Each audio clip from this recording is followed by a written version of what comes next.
The private alcove at Lady Pemberton's tea salon shimmered with quiet elegance, a sanctuary of peace against the gray London afternoon beyond the rain-streaked windows.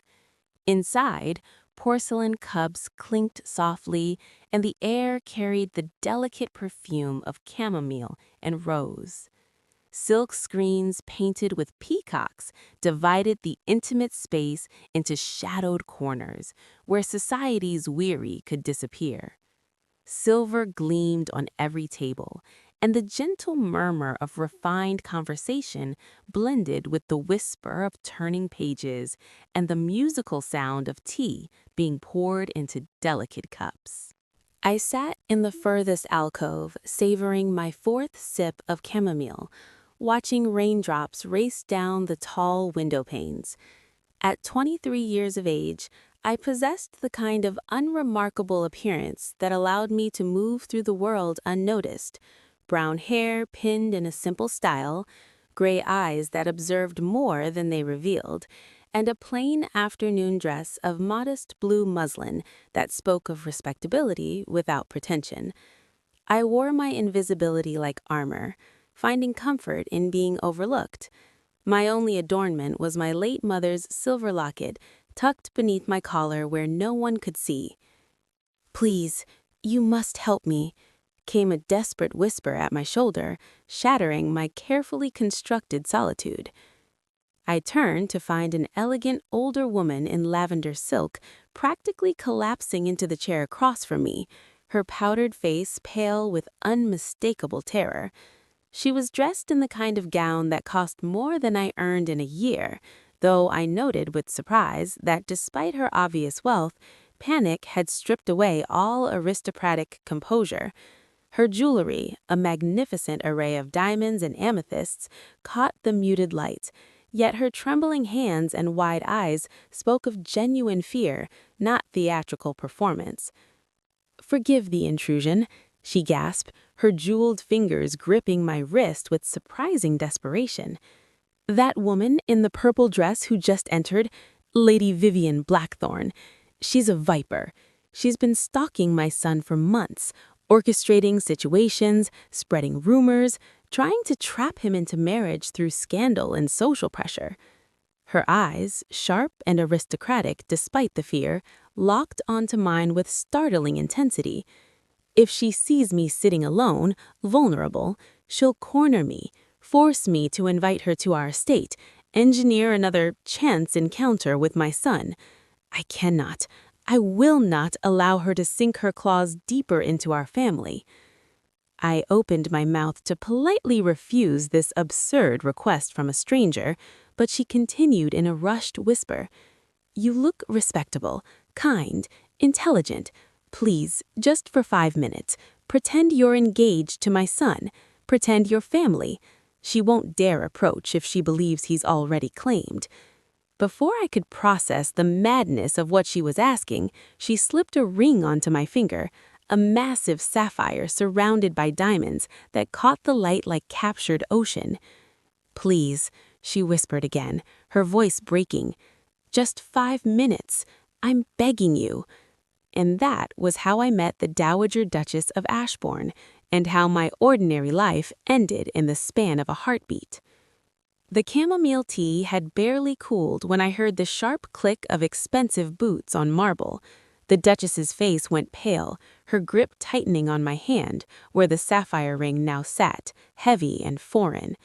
Through the silk screen, I watched a man stride into the tea salon with the kind of presence that made the very air seem to rearrange itself around him. He was tall, devastatingly handsome in that aristocratic way that seemed carved from ice and privilege. Dark hair, gray eyes like a winter storm, and a jaw that could have been chiseled by an angry sculptor. But it was the coldness in his expression that struck me most, the way he looked at the world as if it had personally offended him. "Mother," he said, his voice clipped and precise, "you sent an urgent message. I came immediately." Then those gray eyes found me, dropped to the ring on my finger, and froze. The temperature in the room plummeted. "Alexander, darling," the Duchess began. "Why he interrupted, each word sharp as a blade. Why is a complete stranger wearing my grandmother's engagement ring? I opened my mouth, but no sound emerged. What could I possibly say? The Duchess had begged me to help her escape Lady Vivian's clutches, and I'd stupidly agreed. Now her son, the Duke of Ashbourne himself, was looking at me like I was a particularly cunning thief. "It's not what you think," the Duchess said quickly. "Lady Vivian was here, and You needed to stage a fake engagement." His voice could have frozen wine. "Without consulting me, using a family heirloom." He turned those devastating eyes back to me. "What's your name?" "Eleanor. Eleanor Hartley. Miss Hartley." He said my name like it was a disease. "I assume my mother offered you money for this little performance?" "No. I mean, she didn't. I was just trying to help." Through the window, I saw Lady Vivian's elaborate carriage still parked outside, her driver adjusting the horses. She hadn't left. She was circling, suspicious, waiting. The Duke followed my gaze and went very still. When he looked back at us, something calculating had entered his expression. "She's still here." "Yes," the Duchess breathed. "If she discovers the ruse now, then we continue it for the moment." But the look he gave me promised this conversation was far from over. The carriage ride to Ashbourne Estate felt like being transported to another world. The Duchess chattered nervously about guest accommodations and wardrobes, while the Duke sat in stony silence, his eyes fixed on the passing countryside. I clutched my small travel bag, hastily packed after a frantic stop at my modest boarding house, and tried not to panic. When the estate came into view, my breath caught. It wasn't a house. It was a palace, all cream stone and soaring windows, formal gardens stretching like geometric dreams toward distant forests. I'd read about places like this, seen illustrations in magazines. I'd never imagined standing before one as an invited guest, however fraudulent my invitation. "Try not to gape," the Duke said without looking at me. "You're supposed to be a woman I'd actually choose to marry." The Duchess made a soft sound of reproach, but he ignored her. Inside was worse. Marble floors, crystal chandeliers, paintings I recognized from art history books. A butler materialized silently, and a housekeeper appeared as if summoned by thought alone. They barely glanced at me, but I felt their assessment like a physical touch. "Mrs. Crawford," the Duchess said to the housekeeper, "please show Miss Hartley to the Rose Suite. She'll be staying indefinitely." "Of course, Your Grace." Mrs. Crawford's voice was perfectly neutral, but her eyes said volumes. Another one. Another foolish girl trying to trap him. The Rose Suite was larger than my entire family's home. 4-poster bed with silk hangings, a writing desk by windows overlooking the gardens, a bathing room with actual hot water piped in. I stood in the center, surrounded by impossible luxury, and felt more alone than ever. A soft knock. The Duchess entered with an armful of books. "Etiquette manuals," she explained apologetically. "Table settings, forms of address, proper curtsies for various ranks. You'll need to learn quickly." "I'm not stupid," I said quietly. "I know, dear, but this world," she gestured helplessly, "it's designed to make outsiders fail. The rules exist to exclude people. I'm sorry, but you must learn them." That evening, I dressed in a borrowed gown for dinner. The Duchess's seamstress would come tomorrow for measurements. When I descended the grand staircase, the Duke was waiting in the hall. He looked at me once, his expression unreadable, then offered his arm without a word. Dinner was excruciating. The Duke barely spoke. The Duchess tried to maintain conversation. I focused on remembering which fork to use, acutely aware that 3 servants stood silently against the wall, watching my every mistake. Afterward, I caught the Duke in the portrait gallery, staring at a painting of a severe-looking man. "My father," he said without turning. "He built this family's position through strategic alliances and calculated marriages. Love was for fools and peasants." "Is that what you believe?" I asked. Finally, he looked at me. In the candlelight, his eyes seemed less cold, more tired. I believe that emotions are liabilities, especially in our world. Then I suppose we're well matched. This arrangement suits us both. You want protection, I need money, nothing complicated.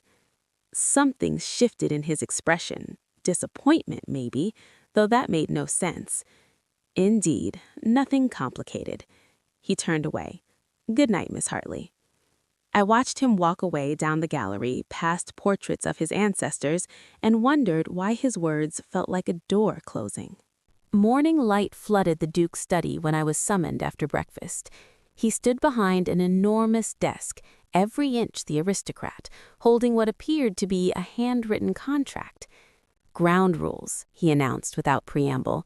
First, public affection is required. We must appear genuinely attached. Hand-holding, intimate conversations, the occasional display of tenderness. All right, I managed. Second, private distance is mandatory. What happens in public stays there. When we're alone or with family only, we maintain appropriate boundaries.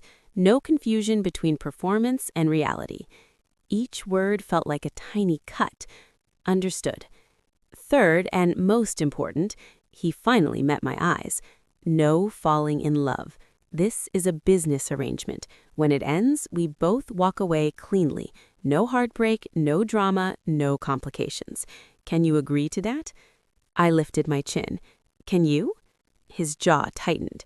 I asked first. Yes, I said. I agree to your terms, Your Grace. My heart is not so easily engaged. Good. He set down the paper. Then we understand each other. Perfectly. I smiled with more confidence than I felt. I'll play my part flawlessly. You'll get your freedom from Lady Vivian. I'll get my family's security, and in 6 months we'll part as cordial strangers. I'm glad you grasped the situation. But something in his voice suggested he wasn't glad at all. The universe, it seemed, had a sense of irony. That very afternoon, the Duchess informed us that Lady Pembroke was hosting an impromptu garden party, and our presence was expected. Already? I felt panic rising, but I've barely read half of one etiquette manual. You'll be fine, the Duchess assured me, though her hands fluttered nervously. Just stay close to Alexander. Follow his lead. The garden party was a battlefield disguised as a social event. Elegant women in pastel dresses sized me up with surgical precision, while their husbands pretended disinterest. I felt every stare, every whisper behind gloved hands. Miss Hartley, Lady Pembroke said, her smile sharp as glass. How fascinating that we've never heard of you before. What did you say your family name was? Hartley, I reply evenly. We're quite unremarkable, I'm afraid. Clearly not unremarkable enough. This from Lady Somersby, her voice dripping honey-laced poison.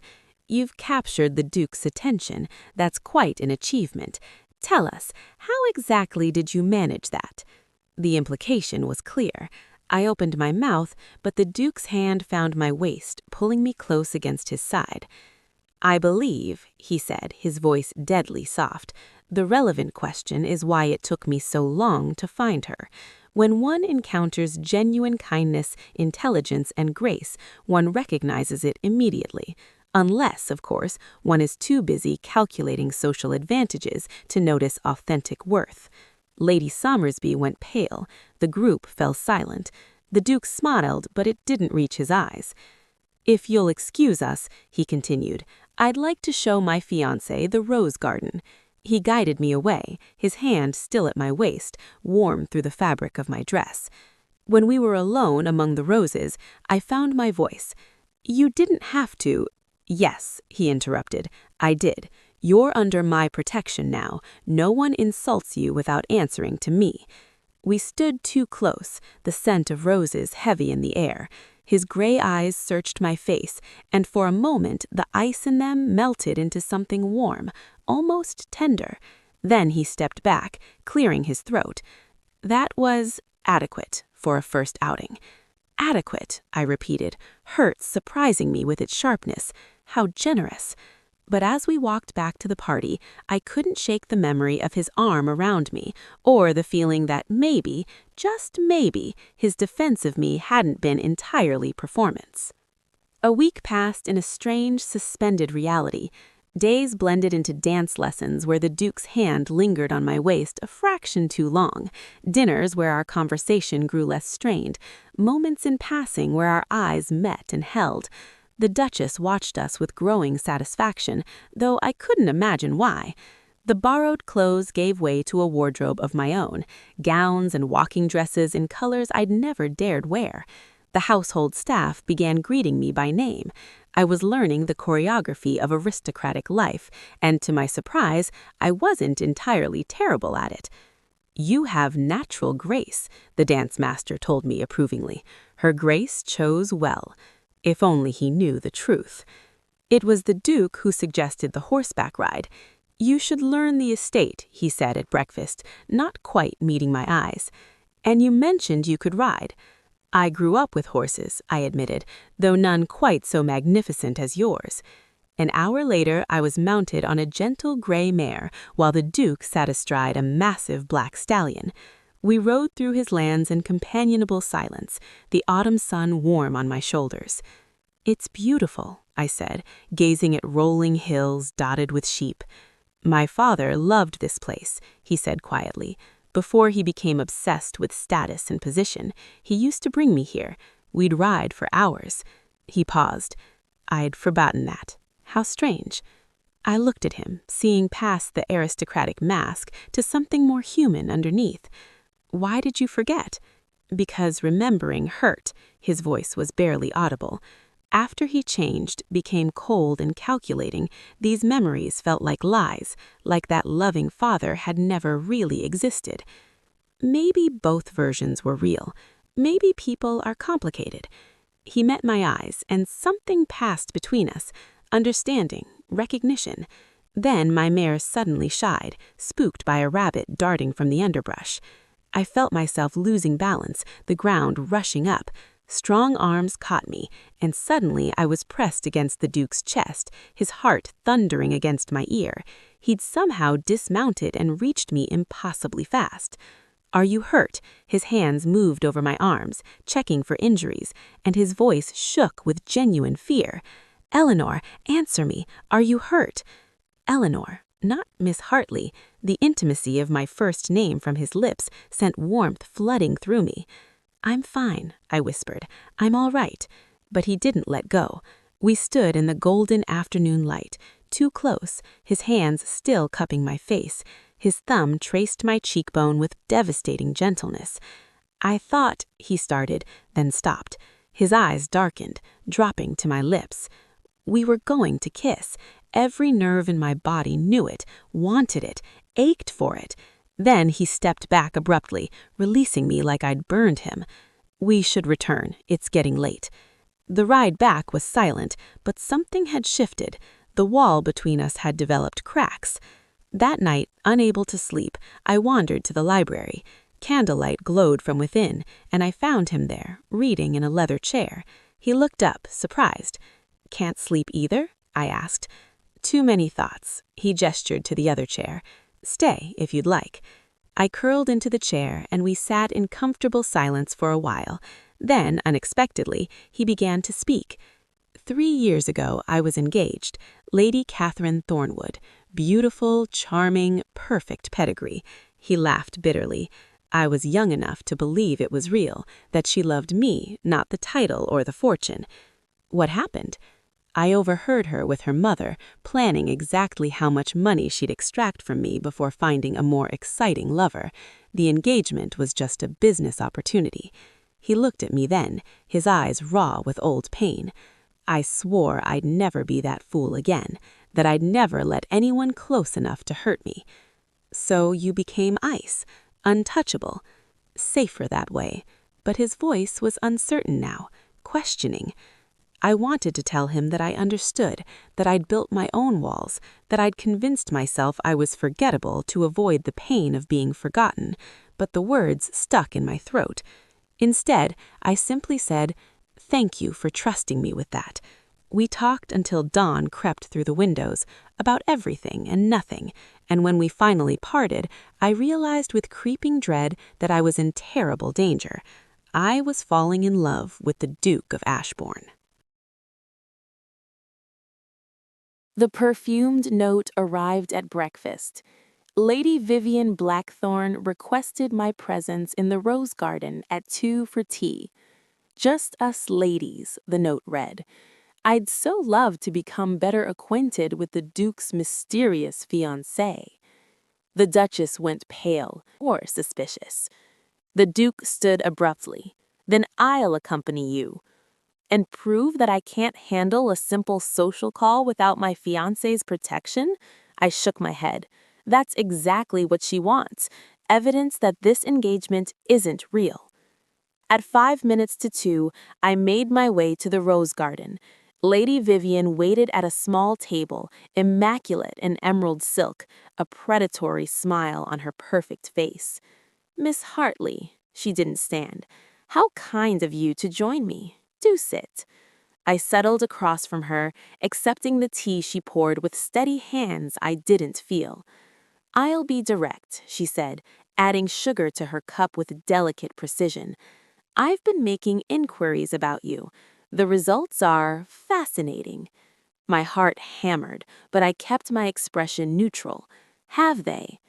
Eleanor Margaret Hartley, born in a village 60 miles from here, daughter of a country solicitor who died 6 months ago, deeply in debt. Modest education, no social connections, no wealth. She smiled over her teacup. Tell me, how does such a woman capture the Duke of Ashbourne's attention? I imagine the same way any woman does, I said carefully, through conversation and mutual regard. How romantic! Her voice could cut glass. Except I've known Alexander for years. I've watched countless women pursue him. He's never, not once, showed interest in anyone outside his own social sphere. Yet suddenly, within days of his mother's desperate attempt to evade me at the tea salon, he's engaged to a complete unknown? She leaned forward. Do you take me for a fool, Miss Hartley? I take you for a woman who's used to getting what she wants and unused to disappointment. Her eyes flashed dangerously. I have evidence. A private investigator's report detailing your family's financial desperation, the suspicious timing of this engagement, witness accounts from the tea salon. She produced a folder from her bag, set it on the table between us. I could destroy you with this, expose you to all of society as a fraud, a social climber who manipulated a desperate duchess. Then why haven't you? My voice was steadier than I felt. Because I'm not without mercy. She smiled, and it was terrifying. Leave quietly before the grand ball next week. Disappear. Tell them you realized you weren't suited for this life. I'll keep your secrets, and you'll keep your dignity. She paused. Refuse, and I'll not only expose you, I'll ensure the scandal destroys the Duke's reputation as well.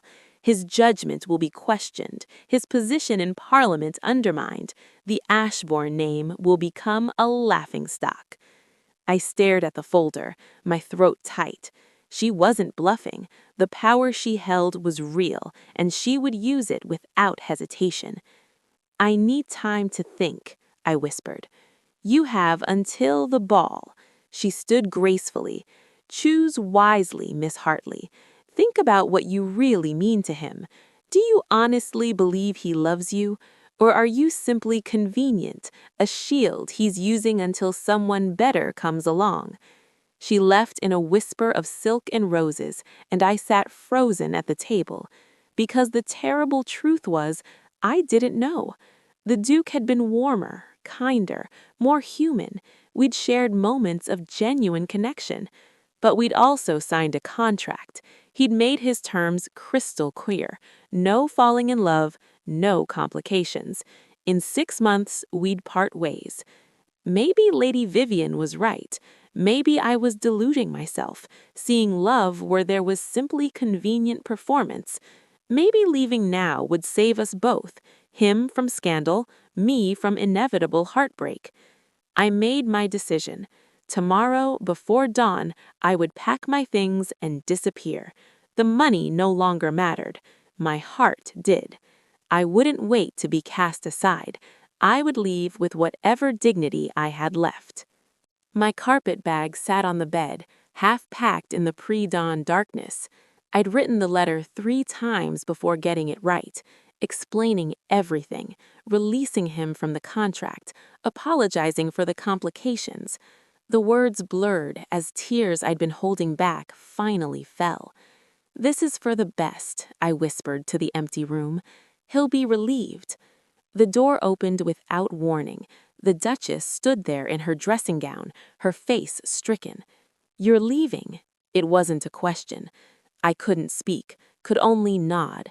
She closed the door and crossed to me with surprising speed. "Because of Lady Vivian, because she threatened you." "How did you—" I know her methods. I suspected she'd make a move. The Duchess sank on the bed beside my bag. "What did she say?" "That she has evidence, that if I don't leave before the ball, she'll expose everything and destroy your family's reputation." My voice broke. "I can't let that happen. The Duke has been kind to me. You've been more than generous. I won't repay that kindness with scandal." "My dear girl," the Duchess took my hands in hers. "Is that the only reason you're leaving? To protect us?" I looked away, unable to meet her knowing eyes. "Or are you also running because you've fallen in love with my son and you're terrified he doesn't feel the same?" The words hit like a physical blow. I'd been so careful, so guarded. How did she see through me so easily? "It doesn't matter what I feel," I said. "The contract was clear. 6 months, no complications. I'm the complication now." "Eleanor, look at me." She waited until I met her eyes. "I have watched my son for 30 years. I've seen him cold, distant, armored against the world. These past few weeks, I've watched that armor crack." Her voice softened. "He smiles now, really smiles. He laughs at your wit. He asks about your day. He defended you publicly, risked social capital to protect you. Do you understand what that means?" "It means he takes his contractual obligations seriously," I said hollowly. "It means he's falling in love with you, you stubborn girl." The Duchess's voice rose with frustration. "And he's too proud and too hurt by past betrayals to admit it, just like you're too convinced of your own unworthiness to believe you could be chosen." The words struck too close to truth.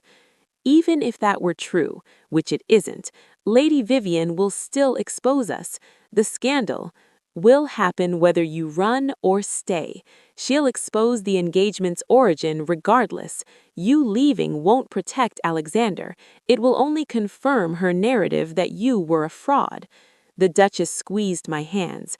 "But if you stay, if you stand beside him at that ball, you show society that what you've become together is real, that love can grow from the strangest beginnings." "What if he doesn't—" I couldn't finish the sentence. "What if he does?" she countered. "What if you run now and he spends the rest of his life wondering why you left, believing that he wasn't worth fighting for?" She stood, pulling me up with her. "I'm not asking you to stay for the money or the contract.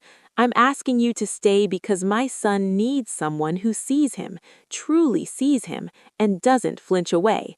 You are that someone." I stared at my half-packed bag, at the letter on the writing desk, at the darkness outside the window. "One more night," the Duchess urged.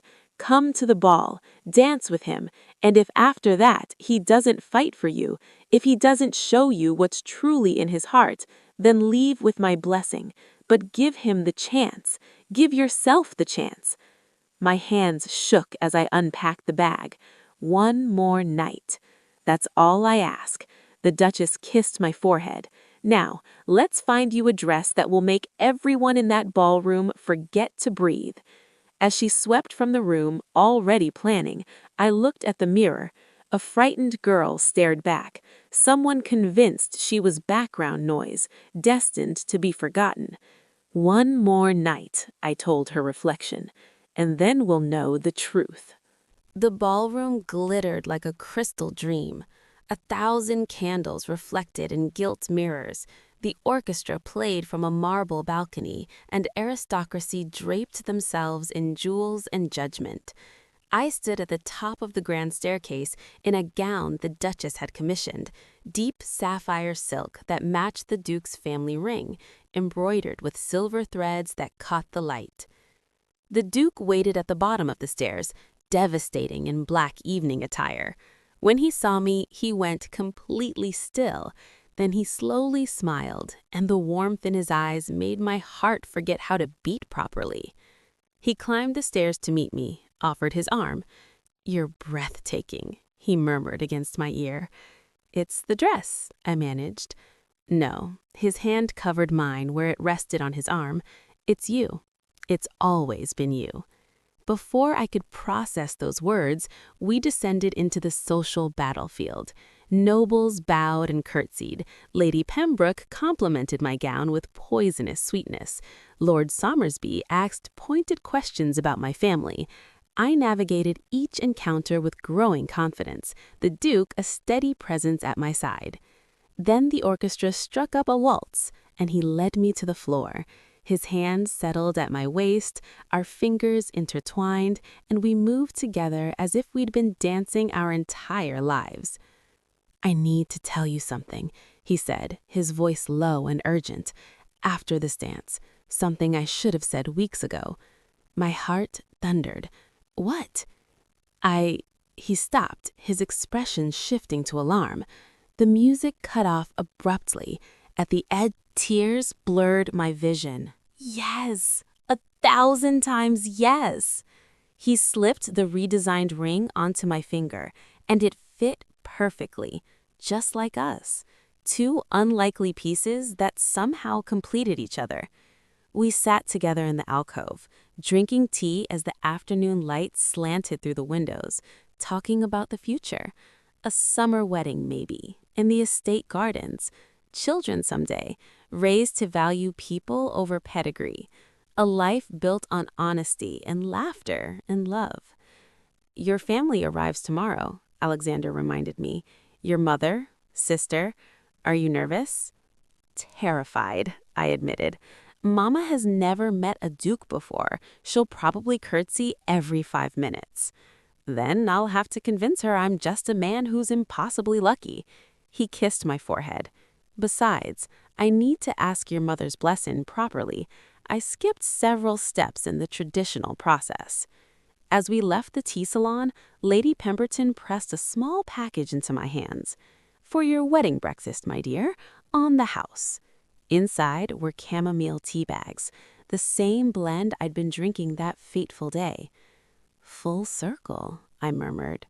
"No," Alexander said, pulling me close as we stepped into the London afternoon. "Not a circle, a beginning." 6 months later, I stood in the same ballroom where everything had nearly fallen apart, but this time in a wedding gown, surrounded by friends both old and new. The Duchess cried happy tears through the entire ceremony. My mother and sister sat in the front row, beaming with pride. Even some of the nobles who'd turned their backs at the scandal had returned, won over by our stubborn refusal to be ashamed. As Alexander and I danced our first dance as husband and wife, I thought about contracts and charades, about desperate moments in tea salons, and the unpredictable ways life can transform in an instant. "What are you thinking?" he asked. "That I came to that tea salon looking for 20 minutes of peace," I said, "and found forever instead."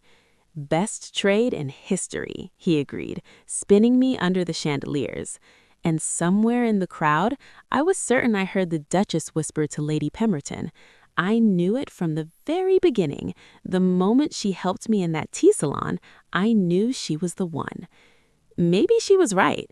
Maybe some things are meant to be, even when they start as accidents and pretense. Maybe the most real things in life are the ones that begin as performances, only to discover there was truth hiding underneath all along. As the night swirled on and the music played and our guests celebrated around us, I held my husband close and silently thanked fate, fortune, and a frantic duchess in a tea salon for the most beautiful accident of my life.